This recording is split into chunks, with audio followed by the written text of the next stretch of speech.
নতুন একটি পেজ খুলেছেন কিন্তু পেজের মধ্যে মনিটাইজেশন টুলস নেই, কিভাবে সমাধান করবেন? খুব চিন্তার বিষয়, তাই না? তো কোনো সমস্যা নেই, সমস্যার আগে সমাধান তৈরি হয়। তো ইনশাল্লাহ এই ভিডিওটা দেখতে থাকুন, সমাধান পেয়ে যাবেন। তো বন্ধুরা, আজকে আমি আপনাদের সামনে নিয়ে আসলাম নতুন এক চমক। তো আমি একটা নতুন পেজ খুলেছিলাম, তো পেজের মধ্যে দেখতেছি মনিটাইজেশন টুলস নেই। তো সেটা সমাধান আমি নিজেই করেছি। তো আপনাদের কিভাবে করেছি তা আপনাদের মাঝে তুলে ধরলাম। তো এই ভিডিওটা দেখতে পারুন, দেখতে থাকুন, তাহলে সমাধান পেয়ে যাবেন। আপনারা যদি এরকম সমস্যায় পড়ে থাকেন তাহলে ইনশাল্লাহ সমাধান পেয়ে যাবেন। মাত্র একদিনে সমাধান পেয়ে যাবেন ইনশাল্লাহ। বন্ধুরা, ভিডিওটি স্কিপ না করে মনোযোগ দিয়ে দেখতে থাকুন। তো প্রথমে দেখতে হবে যে সমস্যাটা কিসের জন্য আসে। তো কিসের জন্য সমস্যাটা আসে সেটা আমি বলতেছি। তো সমস্যাটা মূলত আসে এই কারণে যে আমরা ফেসবুকে একটা পেজ খুলি, যখন পেজের অ্যাডমিন আইডি যেটা থাকে সেখানে যে ইনফরমেশন গুলা দেই, তার সঙ্গে পেজের যে ইনফরমেশন গুলা দেই, এগুলা মিল থাকে না। যেগুলা মিল না থাকার কারণে ফেসবুক টিম মনিটাইজেশন টুলসটা উঠাই নেয়, মনিটাইজেশন অপশনটা উঠাই নেয়। তো এটা কিভাবে সমাধান করবেন, তো এই ভিডিওতে দেখতে পারবেন। ভিডিওটি স্কিপ না করে মনোযোগ সহকারে দেখুন, তাহলে বুঝতে পারবেন। তো মোবাইল স্ক্রিনে দেখিয়ে দিব। তো বন্ধুরা, দেরি করবো না, তো চলুন দেখা যায়। তো বন্ধুরা, প্রথমে ফেসবুক অফিসিয়াল অ্যাপটা অন করে নেবেন।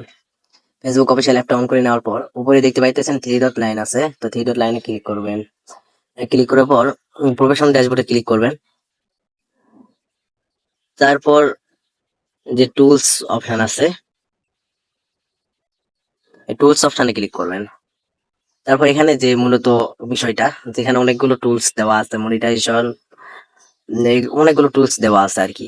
তো এখানে মূলত বিষয়টা, এখানে সবগুলোই থাকবে, কিন্তু আপনার মনিটাইজেশন টুলসটা যদি না থাকে, তো মনিটাইজেশন যে অপশনটা আছে এটা যদি না থাকে, তো কিভাবে এটা সমাধান করবেন, আবার এই অপশনটা কিভাবে ফিরিয়ে আনবেন। তো প্রথম অবস্থায় যে নতুন পেজ খুলছেন, তো প্রথমে দেখবেন যে মনিটাইজেশন অপশনটা আছে, কিন্তু কিছুদিন পর হুট করে মনিটাইজেশন অপশনটা নাই, তাহলে এটা কিভাবে সমাধান করবেন সেটা দেখিয়ে দিব। তো যদি না থাকে মনিটাইজেশন অপশনটা, তো এখানে একটা স্ক্রিনশট নেবেন। তো এখানে একটা স্ক্রিনশট নেবেন, নিয়ে নিলাম। তো স্ক্রিনশট নেবেন, নেওয়ার পর এখানে ব্যাকে যাবেন। ব্যাকে যাবেন, যাওয়ার পর যে প্রোফাইল কিংবা পেজ আছে, যেটা এই পেজের একটা স্ক্রিনশট নেবেন। পেজের যে প্রোফাইলটা আছে এটার একটা স্ক্রিনশট নেবেন। তো নেওয়ার পর আবার ব্যাকে যাবেন। ব্যাকে যাওয়ার পর সেই আবার থ্রি ডট লাইনে ক্লিক করবেন। ক্লিক করার পর একটু নিচের দিকে স্ক্রল করবেন, তারপর দেখবেন হেল্পিং সাপোর্ট। তারপর যে রিপোর্টে প্রবলেম, এখানে ক্লিক করবেন। রিপোর্টে প্রবলেম ক্লিক করার পর দেখবেন continue to report A problem, তো এখানে ক্লিক করবেন। তো একটু সময় নিবে। তো দেখতে পাচ্ছেন বাম পাশে একটা সবুজ বাটন আছে, তো সবুজ বাটনে ক্লিক করবেন। আপনার তো যদি পেজ হয় তাহলে পেজ সিলেক্ট করে নেবেন, প্রোফাইল হলে প্রোফাইল সিলেক্ট করে নেবেন। তো মূলত বিষয়টা এখানে। তো এখানে আপনি প্রথমে দেখবেন এখানে লেখা আছে আপলোড ফ্রম ফোন। তো এখানে ক্লিক করবেন। ক্লিক করার পর আপনাকে গ্যালারিতে নিয়ে যাবে। তো ওই যে স্ক্রিনশট দিলেন, যে সমস্যা হয়েছে যেখানে, সেই স্ক্রিনশট গুলো এখানে দিবেন। দেওয়ার পর তো এখানে যে একটা ঘর আছে, তো এখানে টাইটেল লিখবেন, মানে এখানে আপনার দরখাস্তটা প্রবেশ লিখে দিবেন। তো দরখাস্তটা লিখে দিবেন। তো আমার এখন প্রয়োজন নাই, আমি দিতেছি না। তো আপনারা এভাবে দরখাস্ত দিবেন। দরখাস্ত দেওয়া শেষ, তার পাশে মানে তার নিচেই আপনার পেজের লিঙ্কটা দিয়ে দিবেন। দেওয়া শেষ হইলে তো উপরে যে একটা চিহ্ন আছে কালো কালার, তো ওখানে ক্লিক করবেন। তো ওখানে ক্লিক করলে আপনাদের ফর্মটা সাবমিট হয়ে যাবে, ফেসবুকের কাছে চলে যাবে।